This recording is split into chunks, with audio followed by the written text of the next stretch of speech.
akala mo ba imposibleng makaipon kapag maliit ang kita? Ang totoo, hindi sa laki ng sahod nagsisimula ang ipon, kundi sa disiplina at tamang sistema. Sa video na to, ituturo ko kung paano mag-ipon ng pera kahit maliit ang kita, na pwede mong simulan kahit ngayon mismo. Tanggapin ang totoong income mo. Unang hakbang sa pag-iipon ay honesty. Hindi ka pwedeng mag-budget ng pera na wala ka.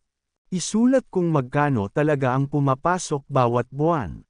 Kahit maliit, kahit hindi fixed. Kapag alam mo ang totoong number, mas madali mo itong makokontrol. Mag-ipon muna bago gumastos. Karaniwang ginagawa ng tao, kita gastos ipon kung may matira. Baliktarin mo, kita ipon muna gastos. Kahit 50 pesos per day lang. Malaki ang epekto kapag consistent. Gumamit ng simple budget rule. Hindi mo kailangan ng komplikadong formula. Pwede mong subukan ang 70% needs, 20% savings, 10% wants. Kung hindi kaya, kahit 70% needs at 10% savings okay na. Ang mahalaga, may napupunta sa ipon. Iwasan ang small gastos trap. Ang pinaka nakakaubos ng pera ay hindi malalaking gastos, kundi yung paulit-ulit na maliliit. Kape dito, milk tea doon, online delivery araw-araw. Tanungin mo sarili mo, kailangan ko ba talaga to?